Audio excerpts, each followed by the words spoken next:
We begin tonight with a Fox News alert. Pastor Andrew Brunson is coming home. His release is being called a diplomatic triumph for President Trump, who's counting on the support of evangelical Christians heading into the midterms next month. And it is also welcome relief for the pastor, his family, and friends, all who've been fighting for his release, including Congressman Mark Walker. He joins us live tonight. And a Republican office vandalized in Manhattan by Antifa ahead of a planned visit by a controversial speaker. And the vandalism comes with a warning for the GOP. So who's behind the amped up activism by Antifa this week? Juan Williams and Matt Schlapp debate. And Majority Leader Mitch McConnell caps off a huge week for his legacy by making a deal to confirm a whole new slate of conservative judges. As one writer encourages Americans to make Justice Kavanaugh's personal life, quote, a living hell. Presidential Judicial Advisor Leonard Leo joins us with analysis. Hello and welcome to Fox News at Night. I'm Shannon Bream in Washington.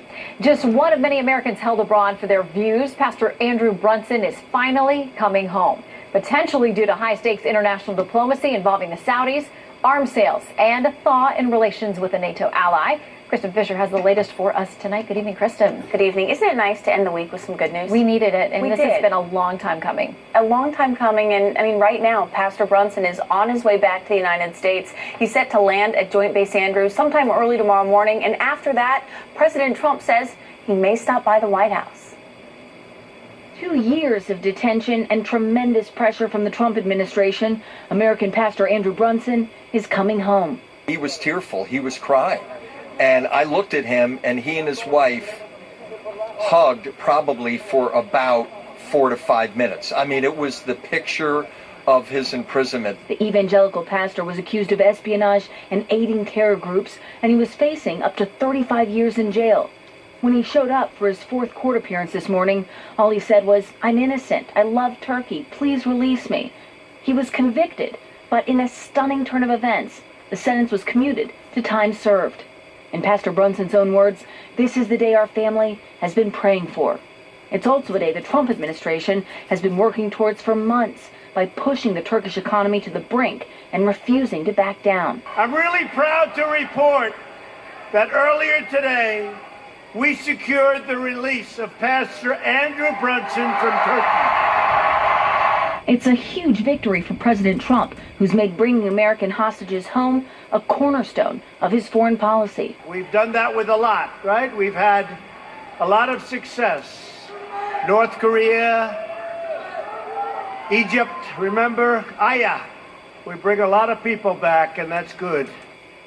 This is an area where the Trump administration has unquestionably had more success than the Obama administration, Shannon. Okay, so happy ending for him, but increasingly looking like a bad ending for someone else in Turkey. What do we know about that? Yeah, so President Trump, on his way to this rally tonight, he promised that he was going to get to the truth about what happened with that journalist. He also promised to speak with the King of Saudi Arabia very soon. I will be calling at some point King Salman. They are looking very hard and fast. And not only us, a lot of people are looking to find out, because it is potentially a really, really terrible situation. So we'll see what happens. Now, the latest on the investigation is that officials in Turkey say that they have proof that Khashoggi was killed at the Saudi consulate in Istanbul, and they're telling several news outlets that they have graphic audio and video recordings proving that Khashoggi was tortured and killed inside the Saudi consulate. A Saudi team is now on the ground in Istanbul to take part in a joint investigation with the Turkish government. You know, there is just so much at stake here. Saudi Arabia is one of the U.S.'s key allies in the Middle East, and President Trump is very close to the Crown Prince. But if the Saudis are indeed found to be responsible for his death, President Trump is going to be under tremendous pressure by members of his own party to take some kind of action. Shannon. Yeah. And we've heard from them here, and it's been bipartisan in the calls, too. So yeah, we'll monitor this. Thank you, Kristen. My pleasure. All right, our next guest has been fighting around the clock, pushing for sanctions on Turkey, anything, all of it, in an effort to get Brunson released. GOP Congressman Mark Walker from Brunson's home state of North Carolina joins us live. Welcome, Congressman. Thank you, Shannon. Good to be with you. I know you share a kinship. You were pastor as well. You've been very personally connected to this case. Can you tell us anything about reaction from the pastor or his family as this good news continues to spread? Yeah, it's just been a celebration today, even with us being a little bit in the path of this nasty hurricane. I think we've got a few 100,000 North Carolinians still without power. But in our circles, this is a great day for America. It's a great day for the Brunson family. We have a better relationship with Jacqueline, his daughter, who just recently attended one of our Republican Study Committee meetings. And I remember her sharing, Shannon, that she was so looking forward to the day that her daddy could walk her down the aisle. And being the father of a 20 and a 12-year-old, that was a powerful statement. And the fact that that gets to happen now, listen, it's been a team effort. We worked hard with our Turkish Financial Institutions Act that was able to take U.S. trade representatives and be able, working with the World Bank, refuse the loans to the Turkish government. Great work by Tom Tillis, Patrick McHenry, Richard Hudson. But the true champions in this, you have to give credit to Vice President Pence and President Donald Trump, who really were the home run hitters in getting this done. Yeah, they have been relentless about this. The president, though, is saying this today when people said, what did you have to swap? What did you have to do to get Brunson home? Here's what the president said. There was no deal made at all. There was no deal. But we're very happy to have him and have him in good shape. I hear he's in very good shape. That's great news. The White House also giving you credit and many of the other lawmakers that you mentioned in their statement today, but adding this: we remain deeply concerned about the continued detention of other United States citizens in Turkey and around the world and urge the resolution of all these cases in a transparent and fair manner. Good news for the Brunson family, but still folks there in Turkey and in other places being detained as well. There's no question, Shannon. We have to continue to be relentless, but we also have to take a moment just to pause and applaud this administration for following through on their words. A lot of people, specifically in the evangelical community, have been mocked, even asked, why would you support a president? And we continue to see really one example after the other while we put the policy ahead of the personality at times. This is an example of him saying, I'm going to do something about it, specifically the humanitarian, even more specific, the religious liberties and some of the infractions that we've seen worldwide. He's leading on these efforts. All right, very quickly, we're almost out of time, but I want to ask you about the case of Jamal Khashoggi and the Saudis. Where does this go from here?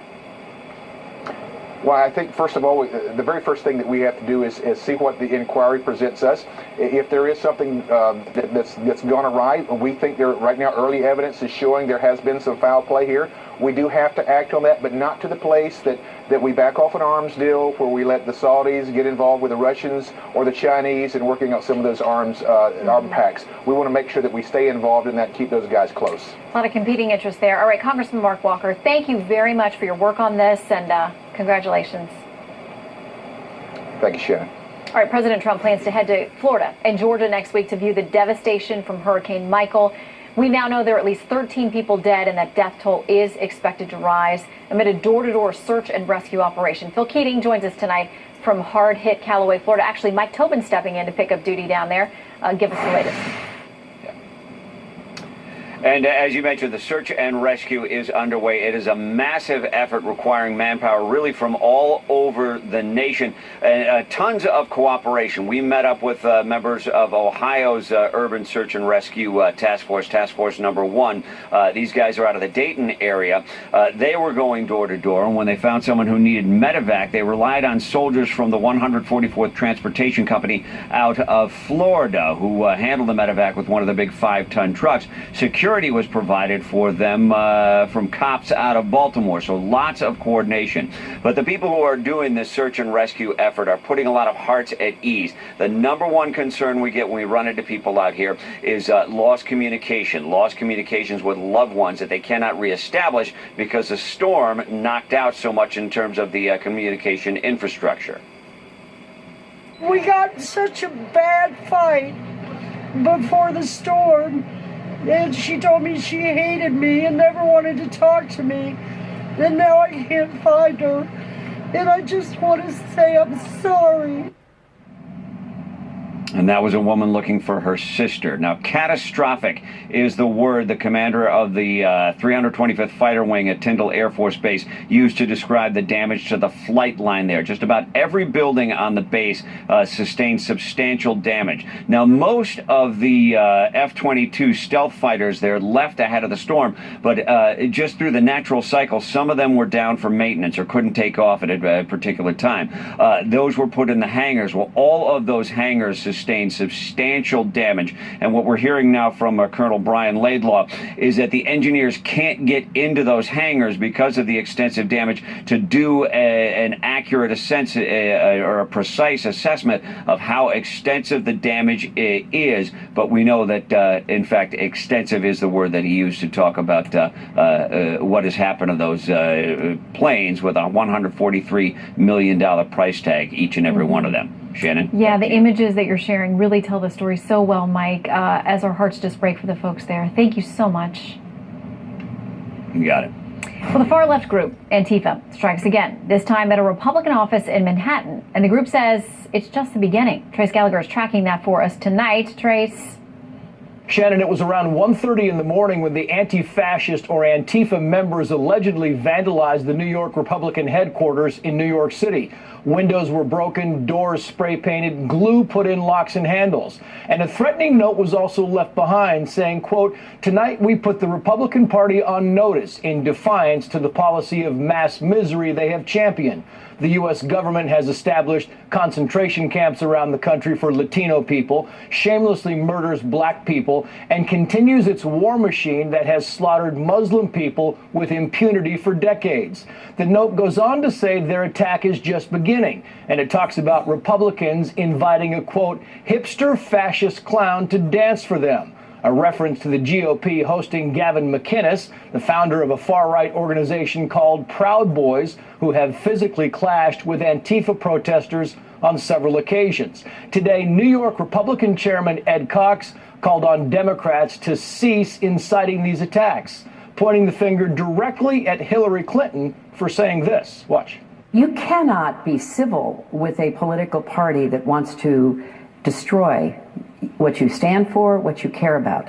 That's why I believe if we are fortunate enough to win back the House and/or the Senate, that's when civility can start again. After Clinton's comments, Republicans pointed out that in recent months, the GOP has been shot, stabbed, doxxed, beaten, mailed powder, and run out of restaurants by Democrats. And now the president of Stanford College Republicans, John David Cameron Rice, who happens to be the son of former Obama National Security Advisor Susan Rice, says when he was showing support for Brett Kavanaugh, a fellow student shoved him in the chest. He pressed charges. She has been cited for misdemeanor battery. The Stanford Republicans say it's another example of the, quote, violent behavior of the unhinged Stanford left. And the left is still trying to justify a series of stunning videos from Portland, Oregon, showing Antifa and Black Lives Matter protesters bullying an elderly motorist and verbally attacking a senior citizen in a wheelchair. The gathering was initially meant to protest the Portland police shooting of a black man, but ended up violently targeting passersby, and witnesses say there was no police presence. Shannon. Very interesting. Trace Gallagher, thank you so much. So, should Democrats take a stronger stand against Antifa? And what about a GOP candidate now in trouble for some incendiary rhetoric on the campaign trail? Let's talk about it with Juan Williams, co-host of The Five and author of the, quote, "What the Hell Do You Have to Lose?" And Matt Schlapp chairs the American Conservative Union. Gentlemen, welcome to you. Have a nice one. I usually tell my grandmother if I'm going to say a curse word that I put it in quotes, but she has no electricity. She's in Florida, so she's tonight. Oh, so we still love you, Grandma. Okay, so let's talk about this first. With what we've seen in Manhattan, not only the defacement there, but a note telling these people, this is just the beginning. You should be very worried because we're coming for you. Well, I think that there's a lot of rhetoric and heated rhetoric on both sides right now. And to my mind, it's on the Democrat side. Yeah, really an effort to say we think Democratic politicians need to show some spine and stand up. They feel that they've been bullied. They thought the Kavanaugh nomination was handled in a very brutal political process, kind of run over.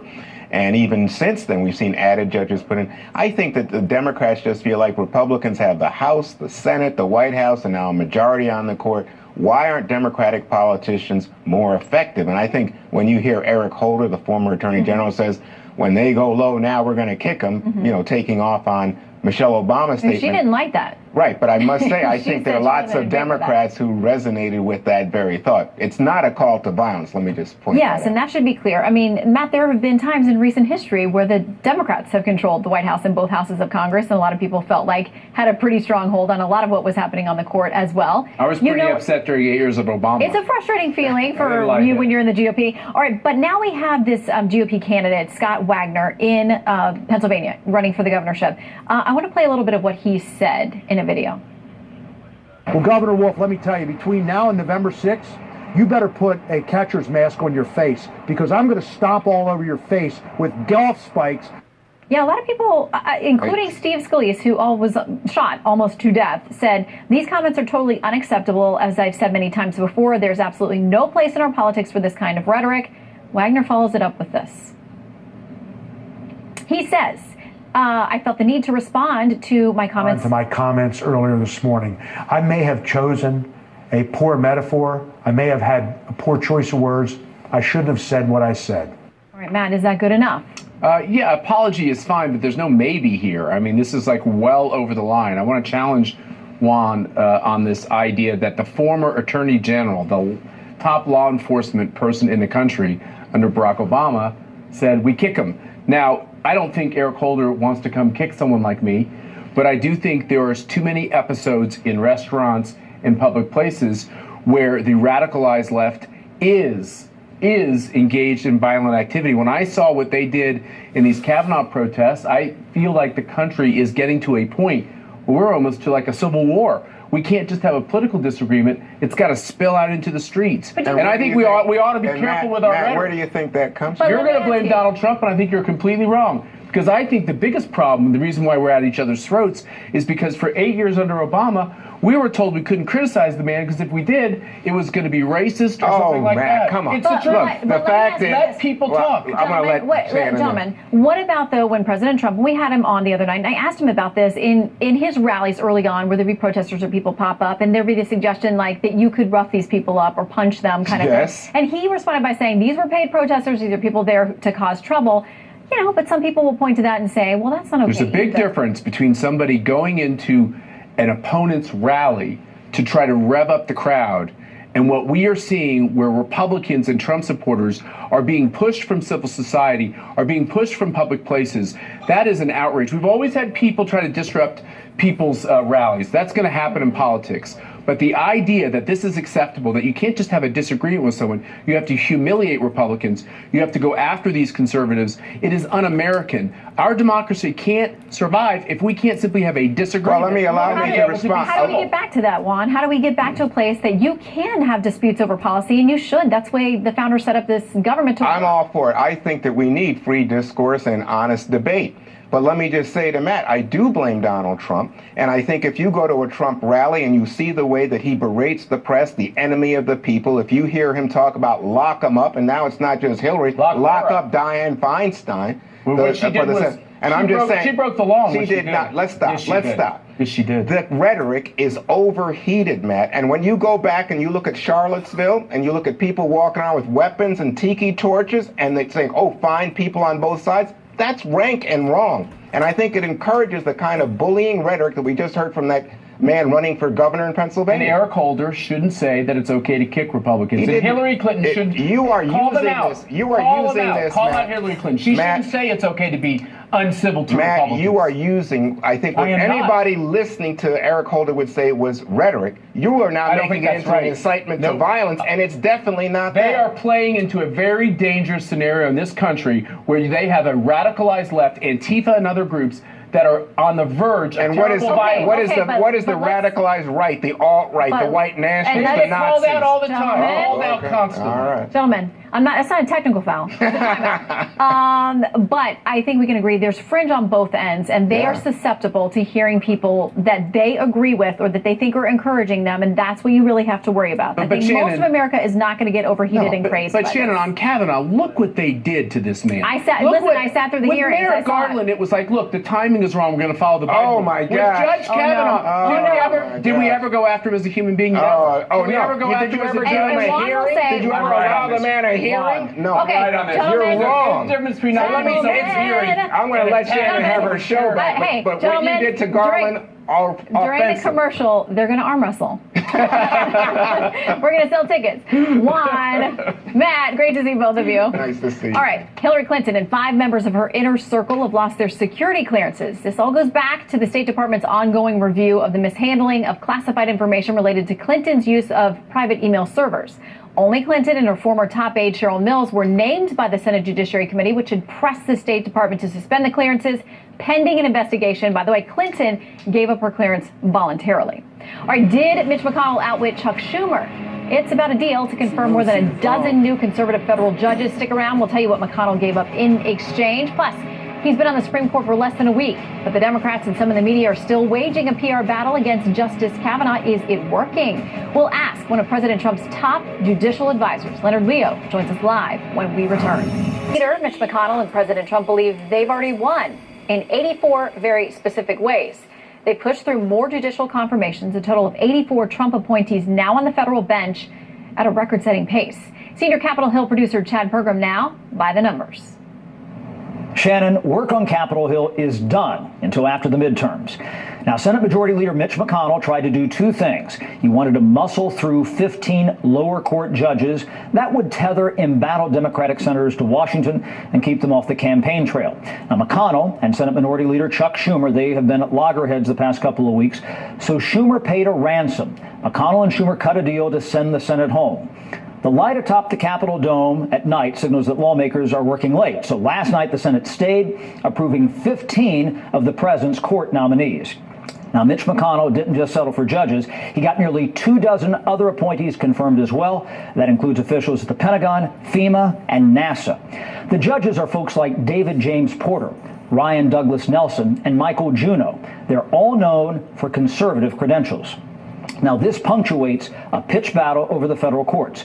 Kavanaugh was an important part of that, but not the total picture. And now McConnell feels victorious. He's got a new video online, and he's tweeting, quote, "Thanks to the hard work of Chuck Grassley and the committee, we've been able to confirm 84 of the president's judges during this Congress to lifetime appointments on the federal bench.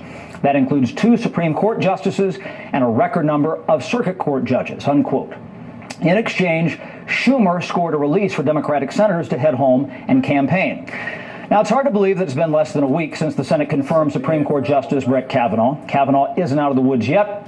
Look at this new poll out tonight. A Washington Post ABC News poll finds that 53% of Americans support a deeper probe into Kavanaugh by Congress. President Trump still wants to fill 3 vacancies on the liberal Ninth Circuit Court of Appeals. Now, presidents often work with senators from a nominee's home state to select judicial picks, in this case, California. But the Trump administration didn't get a sign-off from California's 2 senators, Dianne Feinstein and Kamala Harris. Shannon? All right, Chad Pergram, thank you very much. All right, the left is taking none of this lightly. The online progressive news site Salon running a piece with a lengthy headline. It says Trump, McConnell, and Kavanaugh have changed the game. There will be no more business as usual. An illegitimate president appointed an illegitimate justice. Show him the contempt he deserves. And a quote from the article, it says, "No more respect for Supreme Court justices like Gorsuch and Kavanaugh. If you see them on the street or in the post office or in a restaurant, confront them. Tell them they don't have your respect. Tell them they are illegitimate justices on an illegitimate court." Joining us now, Leonard Leo, who has advised President Trump on judicial appointments. He knows how this works, and now 2 new justices are on the bench. In part with your help, Leonard, good to have you with us tonight. Good to be here. What do you make of that? Because I want to read you a little bit more of the article. It goes even further beyond that. I mean, it talks about the fact that no more business as usual, no more civility, no more respect, points a finger of ridicule at them, show them the disrespect they deserve, make their personal lives a living hell. That's for Supreme Court justices. That's what this writer recommends. Well, they're trying to destroy the credibility of the court. but they're not going to succeed because there's two things that have always ensured the credibility of our court. One is the collegiality between the justices, and that hasn't changed. You saw it this week with all of the justices attending the swearing in, with the way they act on the bench together. And secondly, it's the thoroughness of their work. Whether you agree or disagree with each and every one of them, they write opinions explaining what they do, and they are very thorough and candid in their deliberations. And that ultimately is what really secures the credibility of the court. And the court has always been more respected and more credible than any other institution in government. And I think that'll probably continue if those two things continue. Yeah, because when you look at the rankings, it's like, you know, murderers and then Congress and then journalists. And I mean, it's like there are good rankings, but the Supreme Court does tend to be at the top of public opinion. There have been some splits, though, about people feeling that the court is reliable or apolitical. Are you saying it's just going to have to be the work will have to speak for itself? Yeah, you know, they tried the same thing after Bush v. Gore, and they said the court was illegitimate. And it didn't work. The American people trust the court, and that's because of the quality and caliber of their work and the collegiality they show, unlike most politicians, unlike a lot of the people you've been seeing on the streets these past couple of weeks. Okay, so I want to talk through what's happened. We talked about the 84 different judges. So 53 at the district court level, 29 at the circuit court, 2 at the Supreme Court. The president's now talking about maybe he gets a couple more. Unless he has a crystal ball, we just don't really know what's going to happen there. But if one of these opens comes in 2020 during a presidential election, a couple of primary senators who were key in getting Kavanaugh across the finish line say this.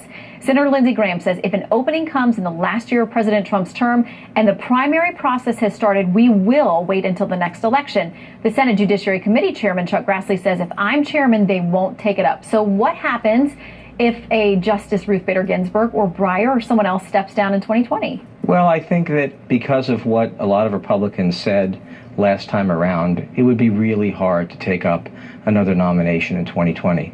But look, that's fine. We know from experience, many years of experience, that the court issue mobilizes and motivates the Republican and conservative base more than it does the Democrats and the liberals, and I don't think that's something we should be afraid of. If it is a member of the liberal wing of the court, even though they try to be apolitical, but clearly the way that they're viewed as conservative or liberal, if it is one of those and they step down, do you not worry from your standpoint that it will generate a lot of heat from the left as well? I have great confidence in the American people and in their ability to look at that issue and decide capably and competently in the elections. Do you think, I mean, Justice Kavanaugh, not even a week formally on the bench just yet. He's heard a couple of cases. He's getting in the swing of things. It's an enormous workload that a lot of people don't understand. Do you think he's going to be able to put this behind him and his family and just move ahead? Do you think there'll always be sort of this asterisk by his name, as Democrats have argued all along? I've known Justice Kavanaugh for 25 years. He's a person of tremendous strength, courage, forbearance. He has a beautiful family, a very strong wife. I think he's going to make it through this, much the same way that Clarence Thomas did. Worked hard, kept his nose to the grindstone, and ended up doing his job and doing it very effectively. All right. You helped put together the list. There are a couple openings now. Are you going to add any more names? That's up to the president. I don't know. Okay. Leonard, great to see you. Thanks for coming in. Good to see you, too. All right, President Trump on the stump again, this time in Ohio, rallying the base ahead of the midterms. We've got a live report. And Democrat Kyrsten Sinema wants to represent Arizona in the Senate. So why did she call her state a meth lab? And how is her GOP opponent, Martha McSally, reacting? It's all next.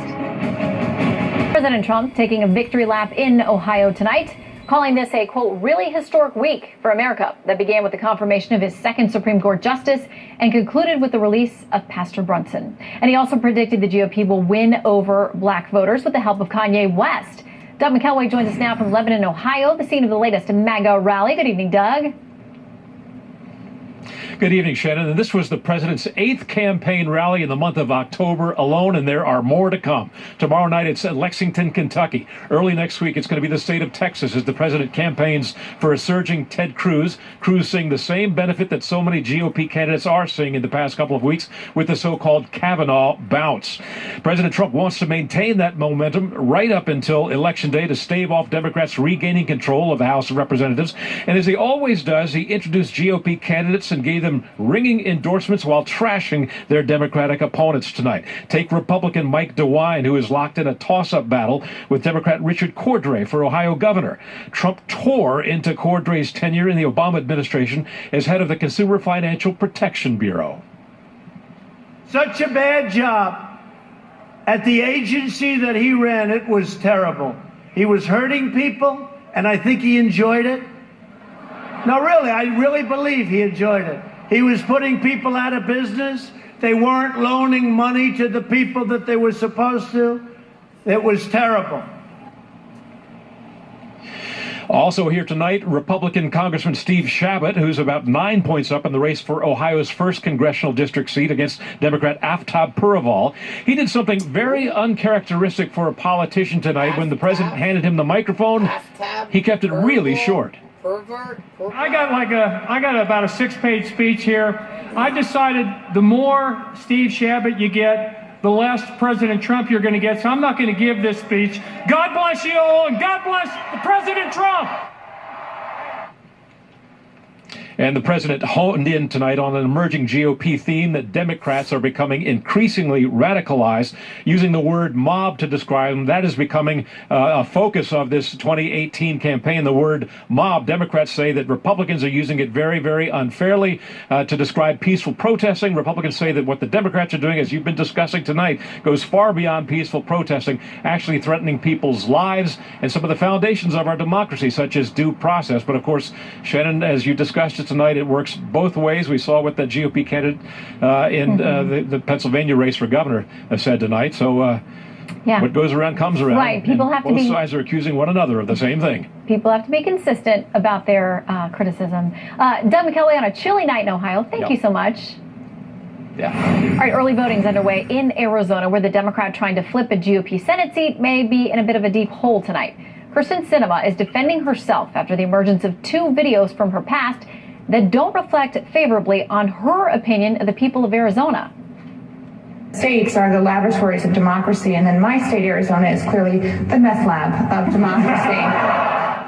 Sinema's campaign claims the tapes are misleading. National correspondent William Lajeunesse joins us tonight from Gilbert, Arizona, where Republican Martha McSally is getting some support this evening. Hello, William. Well, good evening, Shannon. I am joined right now by Congressman Martha McSally. You've just finished up a very successful rally here with Mitt Romney. Let me ask you a few questions. Earlier today, it was released that your competitor said some things a few years ago during the 1070 controversy. She said Republicans are crazy, and she also said that Arizona was a meth lab for democracy. How do you think those comments will impact the race? Yeah, she also said that Arizona is crazy. And these comments are disqualifying. They should be disqualifying, but she's had millions of dollars poured into her, trying to prop her up to be something that she's not. And she has many other disqualifying things, like protesting our troops in a pink tutu and depicting us as skeletons. So we'd ask the voters to please do your research. Make sure you understand what she's given her life to, the crazy things she said. She's out of the mainstream and out of touch with Arizona. A few years ago, you criticized your Democratic opponent for voting with his party 80% of the time, that he wasn't independent enough. As you and I know, you vote about 98% of the time with President Trump. Why isn't that hypocrisy? Because we're working on an agenda together. We have a historic opportunity to cut taxes, roll back regulations, rebuild our military, support our veterans, secure our border. I'm over at the White House all the time making sure that the legislation we put on his desk is stuff that he's going to sign into law to help move our country in the right direction. So we're going to continue to do that. Okay, immigration. You and I know that the wall is a good thing at times. Right now, it's not. We have Central Americans asking for asylum. That's kind of the problem. What olive branch are you willing to offer Democrats to try to fix the immigration system? Well, we already did this in my bill. It's often called the Goodlatte bill, but it's the McSally bill. $38 billion for border security, closing these loopholes that the cartels are taking advantage of, bringing kids and the families and just being let go into the interior of the United States, ending chain migration and the visa lottery, and also doing something on DACA. We worked with President Trump to put this together, and it's unfortunate that my opponent voted no on it. We didn't quite get enough Republicans, but we need to keep moving a solution like that forward. Stop the bad stuff, close the loopholes, but we're not going to just do something on DACA without addressing these root issues of why we have a DACA population in the first place. Last thing, when it comes to white voters, I think the two of you are pretty close. You may have an edge there, but with Hispanic voters, polls show you're about 20% down, maybe. What do you need to do, or what are you not doing that you should? Well, I won Hispanics in my district in my reelection, and we're making sure we're talking to everybody. I've, been fighting against stereotypes my whole life. So individuals are looking for more opportunity for them and their families. The economy is on fire. They want an immigration system where the law is enforced, and we're moving towards one that's merit-based and a secure border. So we're talking to everybody, our priorities and our record, and what I've done in the military, and how I'm going to continue to serve in the Senate. Congresswoman, thank you so much for all your time. Thanks a lot. Shannon, we'll send it back to you. All right, William, thank you very much. And by the way, we have invited McSally's Democratic opponent, Kristen Sinema, on the program. We didn't hear back, but she is welcome anytime. Consider it an open invite. All right, Rutgers University bowing to the pressure of a Muslim student petition calling for the cancellation of a speaker scheduled to talk about free speech and tolerance. That canceled speaker will get the chance to speak right here. Lisa Daftari joins us next. Tormented, interrupted, or canceled before they even get the chance to appear. Our next guest was scheduled to speak on Tuesday at her alma mater, Rutgers University, but that event's been postponed by the university for how long we don't know, after students launched a petition against her, accusing her of Islamophobia. So let's bring in Lisa Daftari, who runs the Foreign Desk online newsletter. Lisa, welcome to Fox News at Night. Good to have you with us. Thank you. Okay, I want to read a little bit of what a piece that was in the student paper. This was by the Muslim Public Relations Council. They say this is what you've been doing, conflating Islam with extremism, not only erroneous but harmful to the physical welfare of Muslims on campus.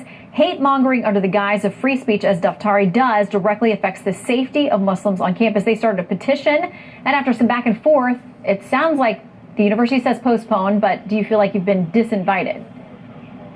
Absolutely disinvited. This was a cancellation, not a postponement. I was told that the word postponement would be used because of PR reasons. They didn't want to make this look like they were shutting down free speech, but the bottom line is they were shutting down free speech.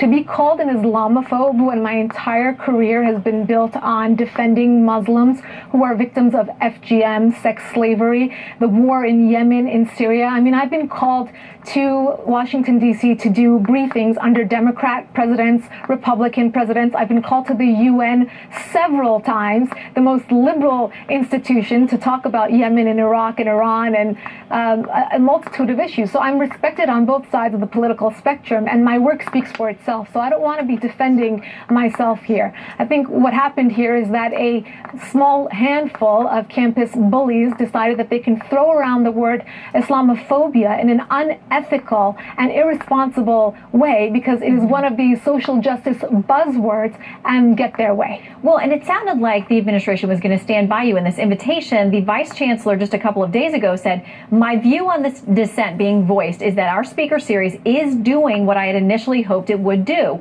which is to engage in tough conversations. If these issues are not brought to the forefront and given a chance to be debated, then they may continue to stay buried. So that was a couple of days ago. What we got from the university today is this. Rutgers University has decided to postpone the lecture by Lisa Daftari, scheduled for October 16th. The university will continue to go forward on events that reflect a wide variety of perspectives. Do you expect that you'll get the chance to go to your alma mater and have this conversation, which was going to include Q&A with these students? Right, and there's so many ironies here. You know, usually you have a lot of these campus shutdowns by speakers, and usually it's because a fringe organization like the Campus Republicans or another small group will invite the speaker. I was invited by Rutgers University to make a speech which they chose the subject. They said they wanted me to speak about radicalization, and I actually wanted to bring it more to the forefront so that it would be relevant to a larger group of students. So I told them that I was going to add the tagline to speak about freedom of speech on campus. So more irony to add to that. I'm an alum. You can add that to the list. And truthfully, I told them when they told me that this campaign was up, I told them, let's add time to the Q&A and take time off of my talk. If these students truly have a problem with my platform or anything that I've said in the past, they have the opportunity to line up and ask me the questions that they want to ask. But they were not interested in a conversation. They wanted to silence me, and they did not give me the opportunity. Again, this is slander. To call someone Islamophobic when the quotes that they used were actually false. They were missing words, important words from those quotes in order to make a huge jump in logic and to take home their point. But you know what? This is a loss for everyone involved, including those bully students, because this is not what the real world is about. Well, we got to leave it there, but please keep us updated and see if you get a new date. We want to know, Lisa. Thank you very much. Thank you. Thank you for the opportunity. All right, Facebook hacked again after once again being accused of censorship for taking down political accounts. That story is next. Customers were affected by a massive hack. That follows the news yesterday that Facebook purged several hundred accounts it says were politically inflammatory. The move's reigniting accusations of political censorship. Chief Correspondent Jonathan Hunt takes a look. Hackers accessed names, email addresses, and phone numbers of 29 million Facebook users in the social media giant's most recent security breach. And for 14 million of those accounts, hackers also got birth dates, hometowns, recent check-in locations, and searches. The FBI is investigating, but has asked Facebook not to comment on who may be behind the attack. The hacking revelations come as Facebook continues to crack down on what it considers fake political and news accounts, announcing it has shut down more than 800 pages and accounts for using what it calls, quote, sensational political content, regardless of its political slant, to build an audience and drive traffic to their websites, earning money for every visitor to the site. They are really proactive because they understood, based on the fact that they had to go before Congress and they've had so much, controversy regarding what happened on Facebook leading up to the last election, they had no choice but to be proactive. The social media company has previously been accused of targeting conservative pages and accounts, but Facebook says the pages shut down are on both sides of the political spectrum. The conservative Nation in Distress and Right-Wing News, for instance, and on the left, Reasonable People Unite and Snowflakes. Some of those who run the targeted pages say Facebook is censoring content in an arbitrary manner and shutting down legitimate political accounts. Expect this debate to continue right up to and well beyond the midterm elections. Shannon? Jonathan Hunt, thank you very much. All right, go out there and have a great weekend. In the meantime, most watched, most trusted, and most grateful you spent the evening with us. Tomorrow, coverage of Pastor Andrew Brunson's return to the United States right here on Fox. For now, good night from Washington. I'm Shannon Bream.